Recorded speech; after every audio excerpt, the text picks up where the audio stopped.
ভারতীয় ফুটবলে একটি যুগের অবসর নিতে চলেছেন সুনীল ছেত্রী এবং সেই অবসর হতে চলেছে কলকাতাতেই।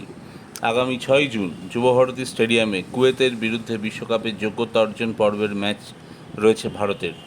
সেই ম্যাচেই দেশের জার্সি গায়ে সুনীলের শেষ ম্যাচ। বৃহস্পতিবার একটি ভিডিও বার্তায় একথা জানিয়েছেন ভারতের ক্যাপ্টেন, লিডার এবং লেজেন্ড।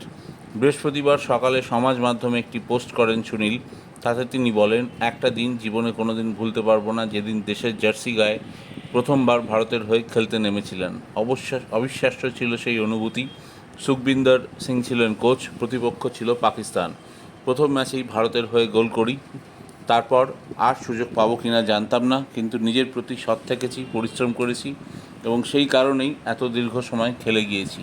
তবে সবাইকেই একটা সময় থামতে হয়, আমাকেও হলো। আশা করি আগামী দিনে ভারতীয় ফুটবল আমাকে ছাড়াও শীর্ষ আসন লাভ করবে এবং বিশ্বকাপ খেলবে। আসলে সুনীল ছেত্রী ভারতীয় ফুটবলে একটা নাম নয়, একটা লেজেন্ড এবং একটা কিংবদন্তি স্ট্যাটাস পেয়েছেন। বাইচুং ভুটিয়া এবং আই এম বিজয়নের পর কে ধরবে ভারতীয় ফুটবলের হাল, এই ছিল সবার মনে বিরাট প্রশ্ন। সেখান থেকে সুনীলের উত্থান, কাহিনী এবং কিংবদন্তি হয়ে ওঠা মানুষের চোখে ভাসে। যেমন ভারতীয় ফুটবল দলের হয়ে তিনি সর্বকালের সেরা প্লেয়ার, সবচেয়ে বেশি গোল করেছেন, সবচেয়ে বেশি ম্যাচ খেলেছেন, সবচেয়ে বেশিবার অল ইন্ডিয়া ফুটবল ফেডারেশনের সেরা ফুটবলার হয়েছেন, ঠিক তেমনই ক্লাব জার্সিতেও সুনীল অনবদ্য। বেঙ্গালুরু এফসিতে বেশিরভাগ ক্যারিয়ার খেলেছেন। শুরুটা হয়েছিল মোহনবাগানে, মাঝে খেলেছেন ইস্টবেঙ্গল এবং জেসিটিতে, চার্চিলেও খেলেছেন তিনি।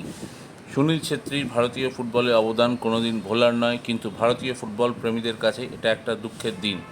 আর ফিফা তাকে নিয়ে বিশেষ ডকুমেন্টারি বানিয়েছে। মেসি এবং রোনাল্ডোর পর গোলের সংখ্যায় তিনি ছিলেন সর্বোত্তম। সুনীলের জায়গা পূরণ করা সম্ভব নয় এবং সহজ নয়, সেটা জানা।